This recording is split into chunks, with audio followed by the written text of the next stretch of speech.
সুপ্রিয় শিক্ষার্থীরা আসসালামু আলাইকুম। আশা করি তোমরা সবাই ভালো আছো। তো আজকে আমরা আলোচনা করব অনার্স প্রথম বর্ষ ক্যালকুলাস 1 চ্যাপ্টার 16 অধ্যায় নিয়ে। তো আমরা ক্যালকুলাস 1 এর ক্ষেত্রে চ্যাপ্টার 1 থেকে 8 পর্যন্ত আলোচনা করছি, তারপর চ্যাপ্টার 15 থেকে 19 পর্যন্ত আলোচনা করছি। তো আজকে আমরা চ্যাপ্টার 16টা আলোচনা করার চেষ্টা করব। এবং এই অধ্যায়ে খুব গুরুত্বপূর্ণ একটা উপপাদ্য আছে যেটা পরীক্ষার জন্য খুব গুরুত্বপূর্ণ। তো উপপাদ্যটা হলো মূলত যে ইন্টিগ্রাল ক্যালকুলাসের মৌলিক উপপাদ্য।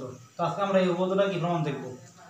তো উপপাদ্যটা আছে তার বর্ণনাটা এটা খুব গুরুত্বপূর্ণ উপপাদ্য। এটা মেজর 3, 5, 9, 12, 15তে আসছে, নন মেজর 4, 12, 16তে আসছে।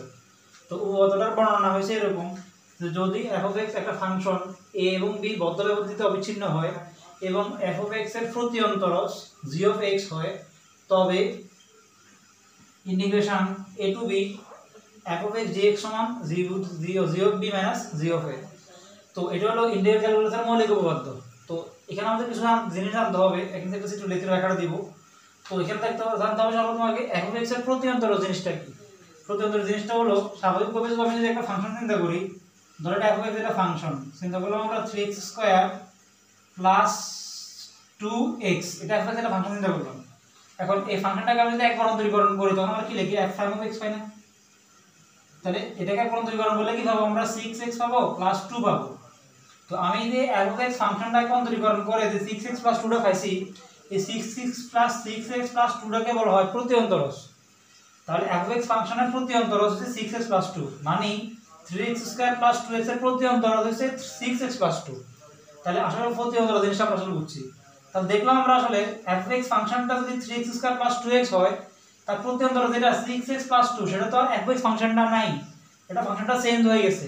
তো এটাকে আমরা নতুন একটা নাম দিব, সেই প্রতি অন্তরজ সেই ফাংশনটার নাম দিলাম g of x।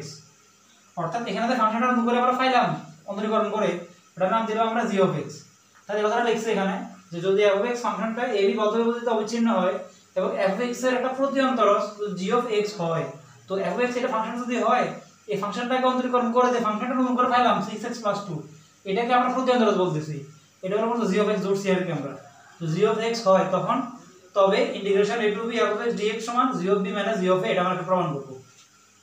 তো প্রমাণ করার জন্য আমরা এখানে একটা চিত্র আঁকছি যে যেহেতু a এবং b বদ্ধ ব্যবধি বলছে, তো আমরা এখানে একটা y equal f of x এর ফাংশন চিন্তা করছি। এই ফাংশনে এটা হলো x equal to a এবং x equal to b। তাহলে x equal to a to b এটা একটা বদ্ধ ব্যবধি। এই ব্যবধির ভিতরে এই ব্যবধিটা অবিচ্ছিন্ন, কারণ এই ফাংশনটা অবশ্যই অবিচ্ছিন্ন, এটা বিচ্ছিন্ন না, এবং এর প্রতি অন্তরজ g of x। আচ্ছা, তবে এটা প্রমাণ। আচ্ছা, তো এখন দেখো আমরা a থেকে b পর্যন্ত এই ব্যবধিটাকে আমরা কিছু ক্ষুদ্র ক্ষুদ্র খণ্ডে বিভক্ত করছি, কিছু উপব্যবধিতে ভাগ করছি। যেমন এটা যদি x equal to a হয়, এটাকে আমরা একটা নাম দিতে পারবো, বিভিন্ন ভাগে ভাগে যখন ভাগ করব a এবং a ব্যবধিটাকে, এটাকে আমরা x equal to x naught বলবো। তো ধরলাম আমরা a এবং b এতটুকু ব্যবধিটাকে আমরা বিভিন্ন খণ্ড খণ্ডে বিভক্ত করছি, একটা x1 x0 x0 x1 x2 x3 dot dot dot x to the power xn - 1 xn এবং xb। অর্থাৎ আমরা a এবং a ব্যবধিটাকে কিছু ক্ষুদ্র ক্ষুদ্র খণ্ডে কি এখানে বিভক্ত করছি। তো আমরা এখানে কথাটা লিখবো এখানে যে মানে প্রমাণ। আচ্ছা, তো a এবং b ব্যবধিকে, তো a এবং b ব্যবধিতে a এবং b বদ্ধ ব্যবধিতে a ইকুয়াল মানে a থেকে b পর্যন্ত যে ব্যবধিগুলো আছে উপভাগ করছি লিখতেছি। a equal x0 x1 x2 তারপর x3 dot dot dot xn - 1 এবং xn ইকুয়াল টু b। অর্থাৎ a এবং a ব্যবধিকে আমরা x0 থেকে x to the power n পর্যন্ত বিভিন্ন উপভাগে বিভক্ত করছি। সেজন্য লিখলাম যে a ইকুয়াল টু এই ব্যবধিটা আসলে মূলত a x0 x1 x2 x3 xn - 1 xn এবং x ইকুয়াল টু b এতটুকু পর্যন্ত এই জিনিসটা সীমাবদ্ধ। তো সেজন্য আমরা লিখলাম যে এই উপভাগগুলো এখানে লিখছি।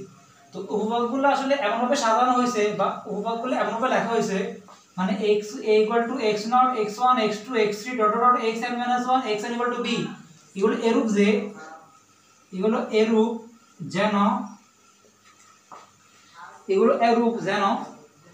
যে বিন্দুগুলো আছে, এইটা x0 ধরছি আমরা, এটাকে x1 ধরছি x2 ধরছি, যেন x0 less than x1 less than x2 less than x3 dot dot dot less than xn - 1 less than xn হয়।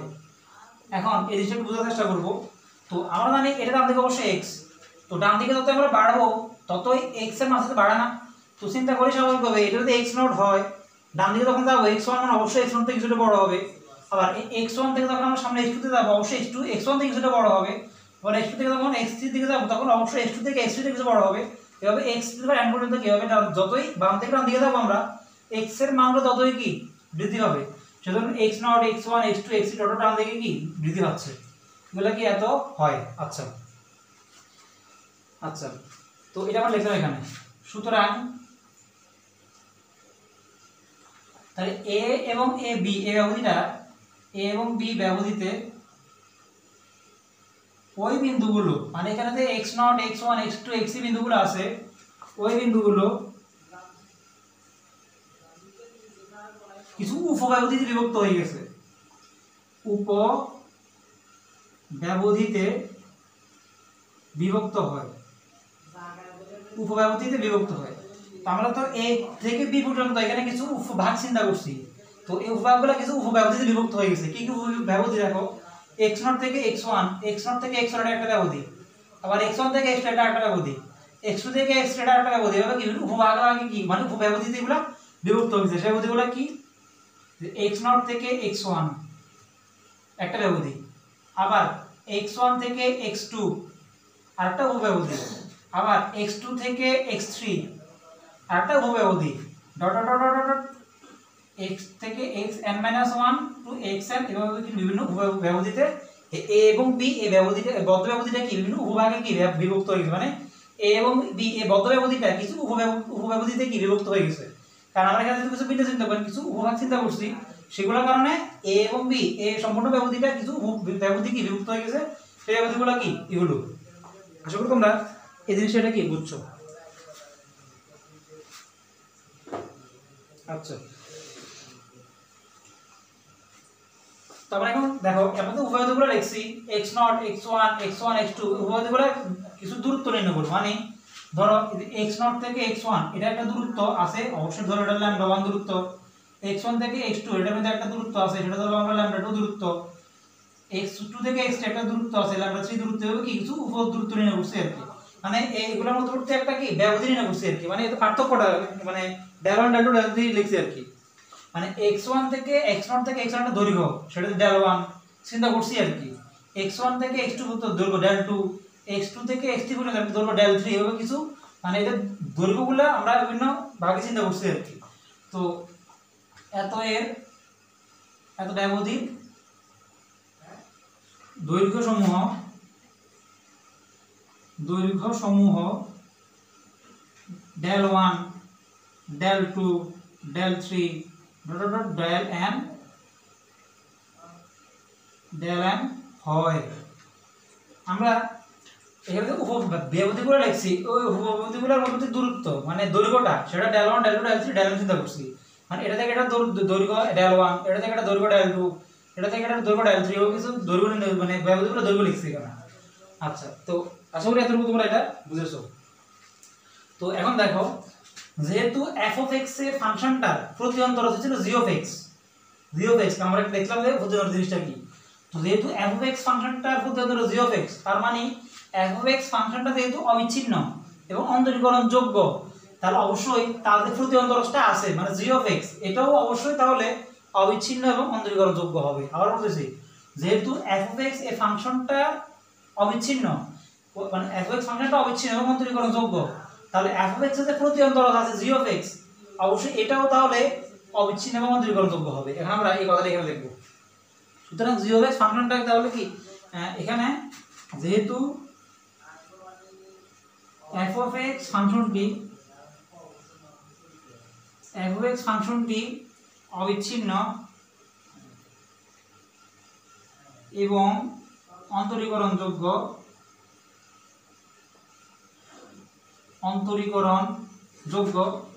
সুতরাং f of x এর প্রতি অন্তরজ g of x ও তাহলে কি হবে অবিচ্ছিন্ন এবং অন্তরীকরণ যোগ্য হবে, অবিচ্ছিন্ন ও অন্তরীকরণ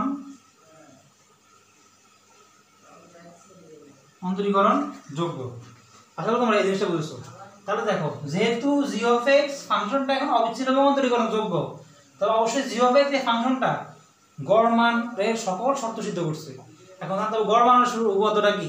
তো আমরা ক্যালকুলাস 1 এ চ্যাপ্টার 5 এ গড় মান উপপাদ্য আলোচনা করছিলাম যে গড় মান উপপাদ্যটা হলো যে a এবং b এই ব্যবধির মধ্যবর্তী y = f(x) একটা ফাংশন যদি অবিচ্ছিন্ন হয় এবং অন্তরীকরণ যোগ্য হয়। তো এখানে ঠিক একইভাবে g of x ফাংশনটা প্রতিষ্ঠান করা আর কি, এটা যেহেতু অবিচ্ছিন্ন এবং অন্তরীকরণ যোগ্য হয়েছে তাহলে অবশ্যই g of x ফাংশনটা গড় মান শর্তটা সিদ্ধ করে। তো এই কথাটা এখন লিখব। সুতরাং যে g of x ফাংশনটি গড় মানের মানে গড় মান উপপাদ্যের সকল শর্ত মেনে চলে বা সিদ্ধ করে, মেনে চলে। এখন গড় মান শর্ত যদি মেনে চলে তাহলে কি হবে আমি এগুলো বুঝতেছি।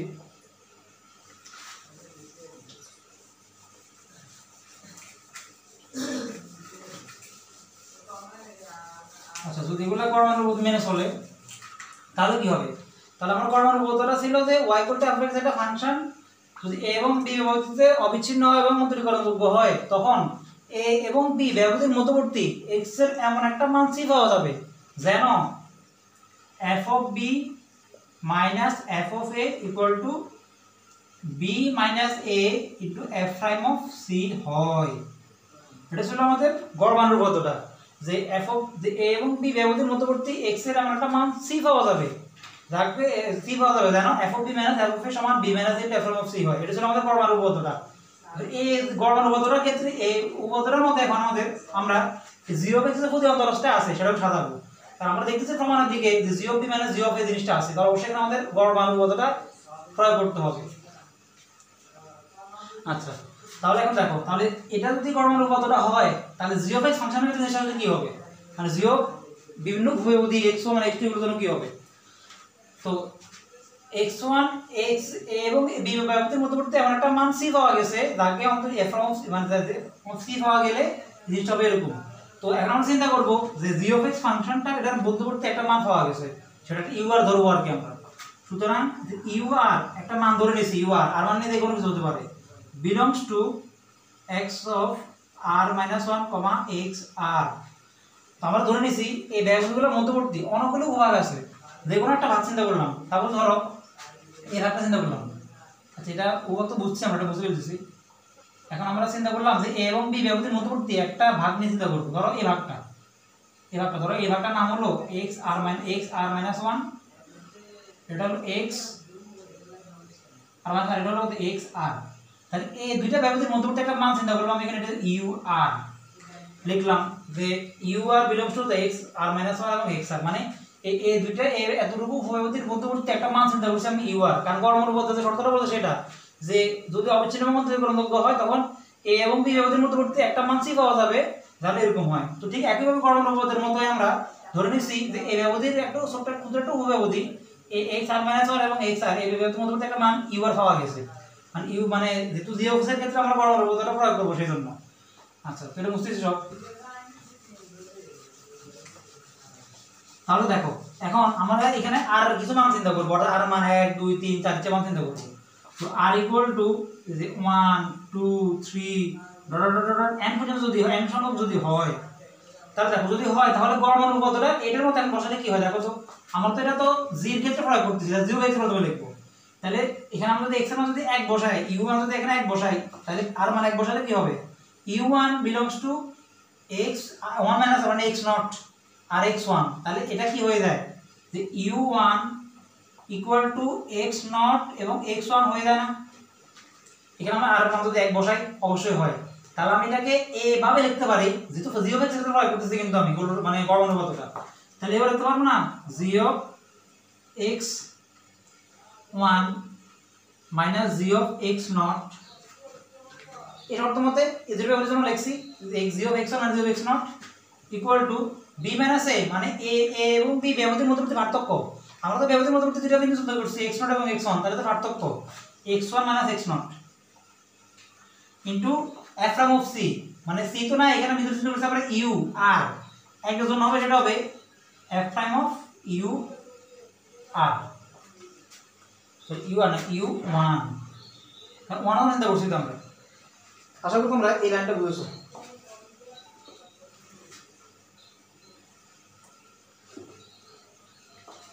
আচ্ছা আচ্ছা, এখানে একটা কাজ করে দেখো, এটা ওদের টাকা দরকার ছিল। তো যেহেতু f of x এর প্রতিনিয়ত g of x, তাহলে অবশ্যই তাহলে এখানে f of x তার g প্রাইম of x এর সমান, কারণ f of x এবং g প্রাইম of x অবশ্যই কি সমান, কারণ f of x প্রতিনিয়ত g প্রাইম of x, তাহলে অবশ্যই কি f of x এবং g প্রাইম of x দুটোটা কি দুটোটা আসলে এখানে সমান। তাহলে এটা আমরা এই g of x ফাংশনটা লিখি আর কি, f না লিখে g ফাংশনটা লিখি, তাহলে g প্রাইম of u1। তাহলে তোমরা এই লাইনটা বুঝছো। তাহলে x1 - x0 এটা কি মূলত x0 এবং x1 এই দুইটা ব্যবধির মধ্যবর্তী দৈর্ঘ্য না, পার্থক্য না, সেটা তোমরা del 1 চিন্তা করছো, এখানে del 1 del 2 del 3 চিন্তা করছিলাম না, তাহলে এটার পুরো সরাসরি আমি del 1 লিখতে পারি। আর g প্রাইম of u1 এটা লিখে ফেলছি, g প্রাইম of u1। আর এই g প্রাইম of u1 মূলত f of x ফাংশন, মানে f of u1 আর কি, g প্রাইম of x মানে f of u1। তাহলে g প্রাইম of x মানে লিখতে পারবো এখানে del 1 into f of u1, f of u1। আসলে তোমরা এই লাইনটা বুঝছো। তো আর আমরা যদি 2 বসাই তাহলে এই বিন্দুগুলো পাবো। তাহলে g of x2 minus g of x1 equal x2 minus x1 g prime of u2, g prime of u2 equal, তাহলে অবশ্যই পার্থক্য del 2, কারণ দেখছি এখানে del 2 এটা g prime of u2, তো এটা কারণ g prime of u2 কে আমরা f of u2 লিখতে পারি, কারণ যেহেতু এই f of x এর দুটোটা কি একই জিনিস।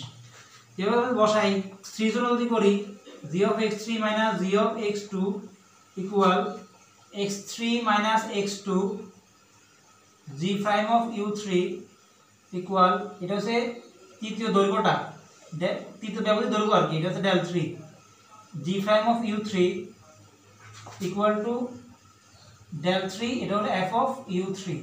এভাবে বসাতে বসাতে বসাতে বসাতে যদি আমরা n পর্যন্ত বসাই মানগুলো, ধরো আমরা এখানে n পর্যন্ত বসালাম, তাহলে কি হবে g of, এখানে n যদি বসাই তাহলে n - 1 g of n, তাহলে g of x of n - 1 minus g of x of n equal, তাহলে অবশ্যই x of n - 1, x of n g prime of un equal, তাহলে এখানে এটা দৈর্ঘ্য del n, কারণ এই del n এবং n - 1 এর মধ্যবর্তী দৈর্ঘ্য হলো del n, এবার উভয়কে ভাগ করতে হয় আর কি, এটা হলো কি del n g prime of কত u1, এটা লিখতে পারি del 3 এছাড়া del n f of un। আশা করি তোমরা এই বিন্দুগুলো কিভাবে আমি এখানে উপভাগগুলো বসাইছি এটা বুঝছো। তো এখানে দেখা যাবে না, আচ্ছা আমি মুছতেছি, তাহলে মুছতেছি। তাহলে দেখো আমরা যদি এখন যোগ বিয়োগ করি,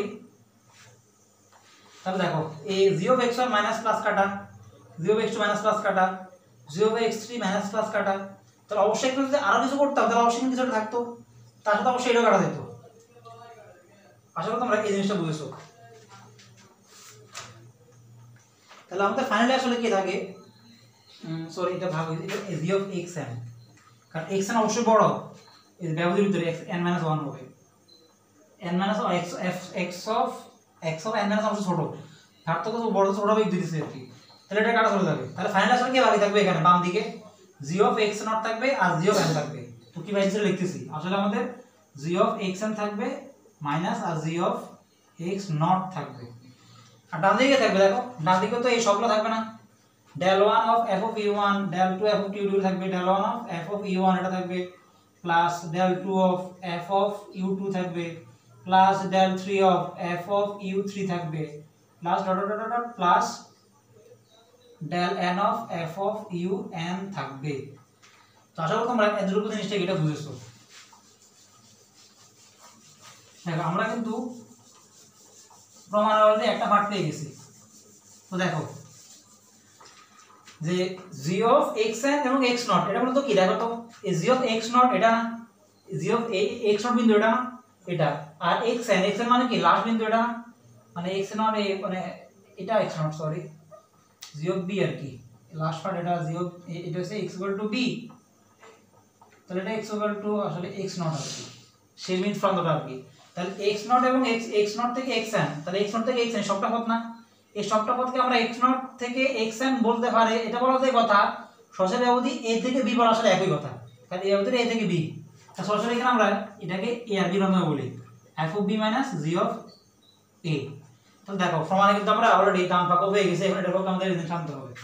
তো দেখো এখানে del 1 f of u1 plus del 2 f of u2 plus del 3 f of u3 dot dot dot del of a plus del n of f of u1, এই সবটা জিনিসকে মূলত আমরা কি লিখতে পারি দেখো তো, এটাকে আমরা আর তম চিন্তা করব, অর্থাৎ এটাকে আমরা এটা চলতে চলতে যদি এভাবে 1 2 3 4 চলতে 1 পর্যন্ত যায়, তাহলে এটাকে আর পর্যন্ত যদি যায় তাহলে del r হবে এভাবে, আর এটা হবে f of কত u r। এখন আমি যে rটা লিখলাম অবশ্যই আরটার পরিধি দিতে হবে, কারণ আর তো লিখছি আমরা এই জিনিসগুলো দেখেই মতো লিখছি, এই 1 2 3 n পর্যন্ত লিখছি, তাহলে এখানে পরিধি হলো সামেশন অফ আর মানটা শুরু থেকে 1 থেকে সেটা হচ্ছে n এ গিয়ে এই del n ছিল এখানে, অর্থাৎ n কে আমরা আর এর মাধ্যমে প্রকাশ করছি। আশা করি তোমরা এটা বুঝছো। তো এখন আমরা একটা এখানে condition Dev,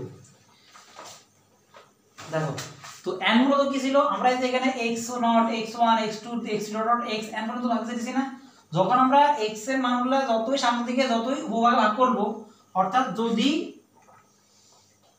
x tends to infinity মানে x এর ভাগটা যদি অসীমের দিকে যায়, তখন তাদের মধ্যে যে পার্থক্যটা আছে, অর্থাৎ দুইটা ব্যবধানের মধ্যে পার্থক্য ডেল্টা, ডেল্টাও কিন্তু এক সময় অসীমের দিকে চলে, মানে শূন্যর কাছাকাছি চলে যাবে, মানে ফাইলটা কি অসীমের দিকে চলে যাবে, অর্থাৎ আমরা এই অসীম দিকে শূন্যর দিকে চলে যাবে, মানে দৈর্ঘ্যটা কি 0 দিকে প্রায় অলমোস্ট 0 হয়ে যাবে আর কি। মানে আমরা এই উপভাগগুলোতে লিখছি x0 x1 x2 x3 যত সামনে দিকে যাব, মানে যত অসীম দিকে চলে যায় উপভাগ করতে করতে, তখন দেখা যাবে কি এই দুটোর মধ্যবর্তী পার্থক্য, এখানে পার্থক্যগুলো আছে না, পার্থক্য তো আসছে, লাস্ট সময় একটা দেখা যাবে কি এই পার্থক্যগুলো প্রায় একেবারে বুঝি না প্রায় একদম 0 চলে যাবে, পার্থক্য থাকবে না আর কি, ডেল পার্থক্য থাকবে না আর কি, প্রায় ডেল নট ডেল কি টেন্ডস টু 0 হয়ে যাবে। তাহলে এখান থেকে আমরা লিখতে পারবো যে সুতরাং এখানে তাহলে লিখতে পারবো এটা এখানে লিমিট আনতে পারবো তাহলে, তাহলে g of b minus g of a equal to limit of n tends to infinity R summation of r equal to 1 to n del of del r f of u r। আসলে তোমরা এই জিনিসটা বুঝেছো। তো আমরা চাইলে এখন এই সবটা টার্মের পরিবর্তে এই পুরোপুরি function f of a to b f of x লিখে ফেলতে পারি। সুতরাং g of b minus g of equal ছোট করে লিখতে পারি integration a to b f of x dx, কারণ আমরা r মান 1 থেকে n পর্যন্ত যদি এখানে বসায় যাই, তখন মূলত আমরা এই ফাংশন সবটাই মূলত পেয়ে যাব, মানে এই সবগুলো ফাংশনটা কি পুরো ফাংশনটাকে আসলে চলে আসবে আর কি এখানে এই ব্যবধির ভিতরে। তাহলে চাইলে সবটার পরিবর্তে আমরা integration a to b f of x dx এই জিনিসটা লিখতে পারি, তাহলে আমাদের প্রমাণ তো হয়ে গেছে এটা সমান এত। তাহলে আশা করি আজকে তোমরা এই খুবই গুরুত্বপূর্ণ যে ইন্টিগ্রাল ক্যালকুলাসের মৌলিক উপপাদ্যটা আছে এটা বুঝছো। আমি চেষ্টা করছি আসলে এটা সহজভাবে তোমাদের কাছে উপস্থাপন করার জন্য আর কি। তো তবুও তোমার যদি এটা বুঝতে কোনো সমস্যা থাকে তোমাদের, তো তোমার কমেন্টে জানাবা যে কার কোন কার বুঝতে সমস্যা আছে, তো আমি পরবর্তীতে এটা কি মানে আবার নতুন করে একটু ভালো করে বোঝানোর চেষ্টা করবো। তো আজকে পর্যন্ত সবাই ভালো থাকো, আসসালামু আলাইকুম।